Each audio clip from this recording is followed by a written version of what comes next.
Hi, welcome to another episode of Home Studio Workshop. This one's all about guitars. How to set them up. It's not nearly as hard as you might think. Basically, there are only 4 things you need to know how to do, and I will demonstrate all of those in action, as you will, a bit later on. 1, you check the action at the 1st fret as it relates to the nut. If you don't know what these words mean, look them up, baby. Secondly, you check the relief, how much the neck bends. Don't be scared. It's a lot easier than you think it is. And a lot of the time you'll find that it's right anyway, within the realms of what we need. Thirdly, you check the height of the strings at the 12th fret. And I'll show you an easy way to do that. Fourthly, if you've got an electric guitar, proper pickups, check the pickup height. It's very often the same as the string height, but it's a slightly different way of measuring it, but you'll see that as well. Do not be afraid. And I must point out at this point that I am not a luthier or whatever the word is, but these are ballpark adjustments that will guarantee that your guitar is working at some degree of accuracy. Now, you can make them a lot better. You can, like anything else, man, you can fiddle around with it for days and days and days, and it'll be a half a millimeter different, and you'll go, oh, now it plays, but no, it doesn't. It's they either play or they don't. Most of it's in your hands. Anyway, in order to demonstrate all this stuff, I'm going to be working on an old K guitar that I have that has a known issue, and I will attempt to pretend to fix that issue as we go along, and I might even fix it, I don't know. Anyway, check all this out. The guitar I'm working on here today is a K, an old K. It was made in Italy in the mid-80s. As you can see, it's got a really nice body and good looking neck, but it has a known problem, which I will demonstrate. At some point in its life, it had the head knocked off, and as you can probably see, it was repaired quite nicely. In fact, quite a nice grafting job onto it, but they didn't get the seating of the nut quite right, which is what we're going to look at today. This here is pretty much all the tools you need. You may say, you are mad, but this is not the case. String winder, feeler gauges,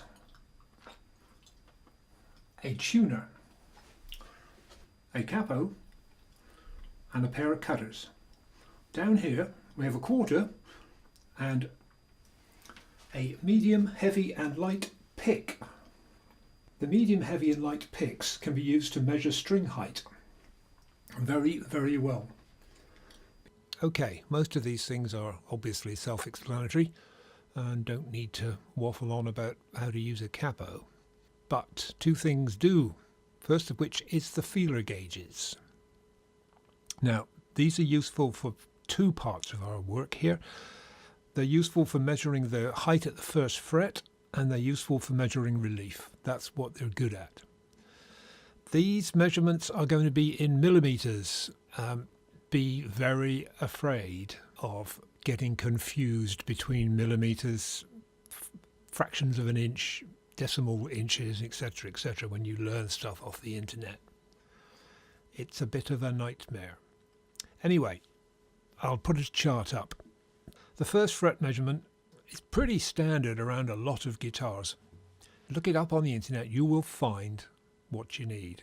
But a good rule of thumb is 0.30 of a millimeter for the 1st string side and 0.60 millimeter on the bass string side at the 1st fret.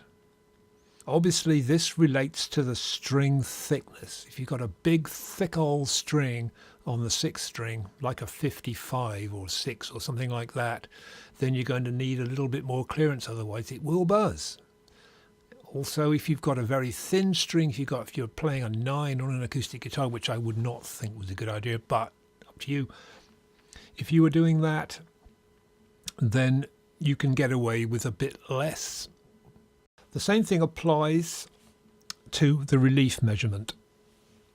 A good rule of thumb is 0.25 millimeters for an acoustic guitar and 0.2 for an electric. Again, this entirely depends on your guitar. You can look up the figures if you really want to get it that accurate. You can do that. Obviously, this relates to string tension, which is, of course, tuning. This guitar I'm working on today is tuned to D major, so that alters the string tension, which alters the relief. Right, measuring the 12th fret string height. This is where the quarters and the picks come in.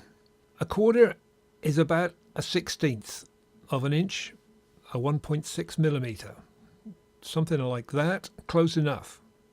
The picks are 1 millimeter, 3/4 of a millimeter and 1/2 millimeter, so you can get pretty close to any size. A very, very regular string height is 4/64 for the treble side, 6/64 for the bass string side. What that equates to is a quarter on the treble side and a quarter with a medium pick on the bass string side. Right, that's enough about the tools themselves. Let's put them into action. Okay, now into the basics of this whole thing. 3 tests you need to do on a guitar, 4 if it's an electric guitar. And they are in order. Number 1, always in this way round, for reasons which will become apparent. String height at the 1st fret. In the case of this guitar, it should, according to various internet sources, be 60 mil on the 6th string, there. And it's a little high. I knew this already, but bear with me. It's high. I don't mind it being a bit high because I often use this guitar for bottleneck slide. So that's a good thing. On the 1st string, it should be 35. And it's low. So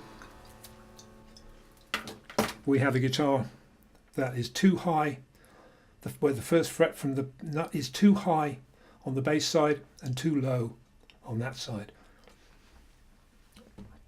How do you fix that? Well, we'll come to that in a minute.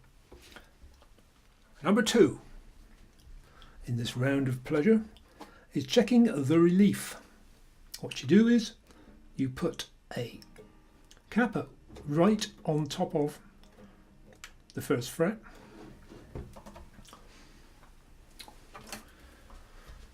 You then hold down the 6th string at the last fret, thus making a totally straight, unencumbered line from there to there. And then you measure the distance at its greatest point between the 2, which is usually between the B and the C sharp, somewhere around there. And it's perfect. I knew it was, but that's not the point. Okay, well acceptable. That's the worst. It's the highest one there. In this case, this was right. If it isn't right, then you're going to have to adjust the truss rod. If there's too much relief, in other words, if the gap here is massively large, then what's happening is that the strings, the tension of the strings, is overwhelming the power of the truss rod to combat that tension. So the way you do that is taking off the truss rod cover there, 3 little screws, and inserting an Allen key or something similar to either loosen it or tighten it. To make it do more work, you tighten it. Then the relief will be decreased. Looking at it from this way, tighten, loosen, tighten, tiny amounts. Job done. Thirdly, you measure the string height at the 12th fret. According to my chart, it's 5/64 on the high, on the first string side, 7/64 on the low string side. What that evens out to is a quarter and a light pick. First string side, like that, at the 12th fret, which is a little high but not too bad, and it's a quarter and a heavy pick on the bass side, which is there, and that's about right as well. Okay, there we go. The fourth golden thing is the pickup height, and as we did before with the quarter and the pick, we can easily set the pickup heights in that manner.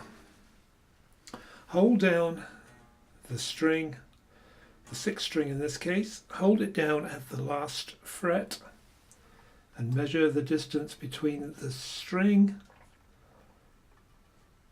and the top of the pickup.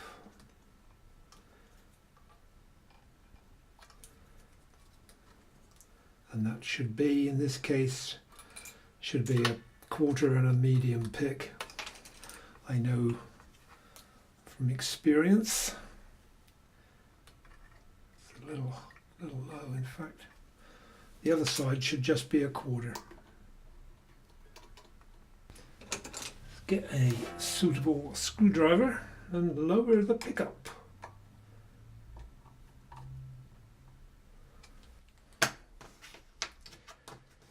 And lo and behold, it's just about right.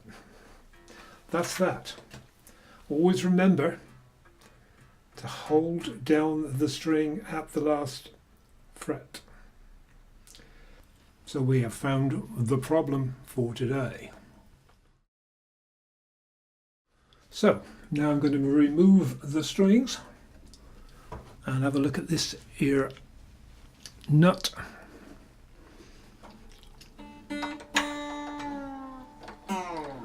Five. Loosened. The other end with your trusty cutters, prise up gently the pegs. There are other tools to do this with. Don't worry about getting them in order, they all fit. Good tip, if you're putting them back on, take out the bass side 3, tie a little knot, drop them down that side, do the same for the treble 3, tie a little knot, not a knot, a loop, you know what I mean, and put them down that side. And now we have the offending nut. So there's the offending nut. In fact, the nut isn't really the problem. The problem is this groove. So what I'm going to do to fix that is I'm going to put a shim in. And To use as a shim, I'm going to use an old playing card because they're plastic coated and quite hard. Cut out a piece to shape. So I've cut out a shim, that's the thing, and I'm going to super glue it in. Obviously in this case, because we were low here and high here, I've only put the shim halfway across. So it's not going to be brilliant, but it'll do.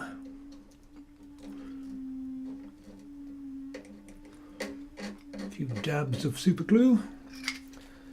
Don't get stuck to your work. It's best to use a tool.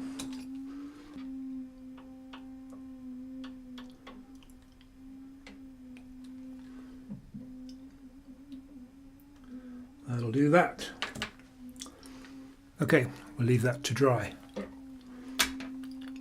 This quite coarse-grained sandpaper put around a hard surface, so you've got a good flat surface.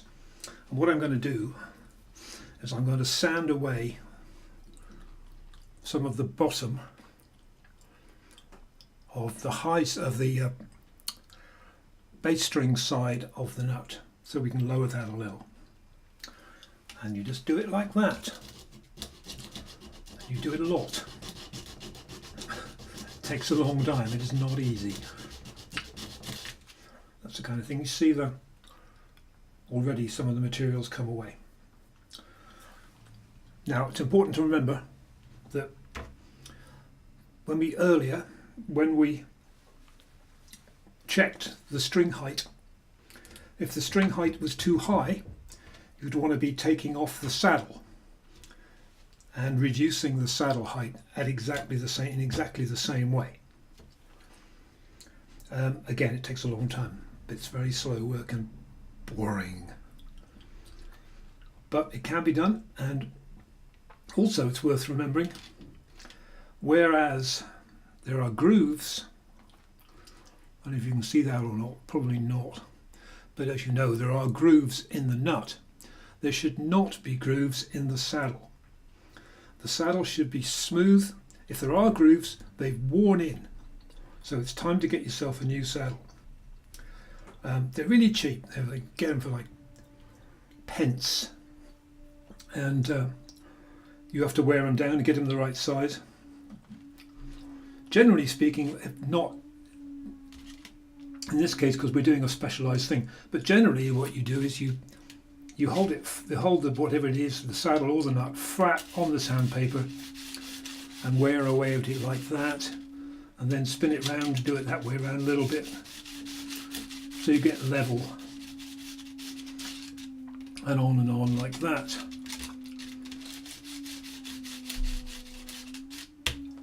But in this case we're just doing a bit of this.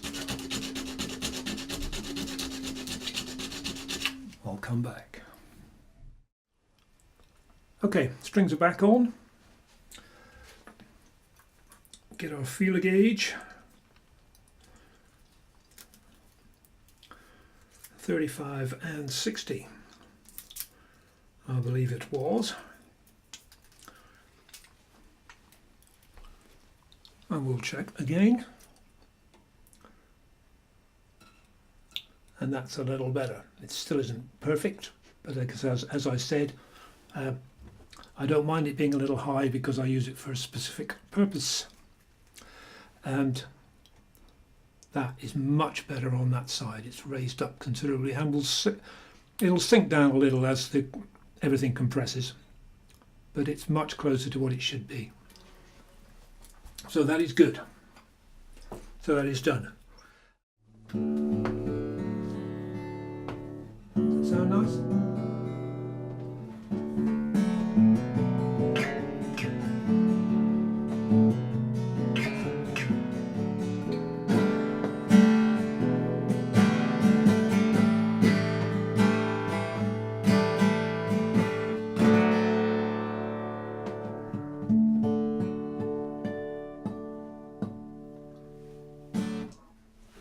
It's a beautiful sounding guitar,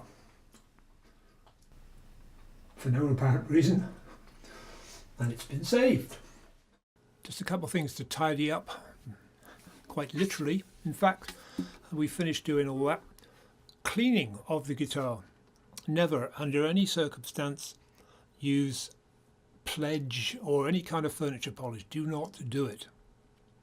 The best way to clean a guitar is to breathe on it and rub it with a cloth.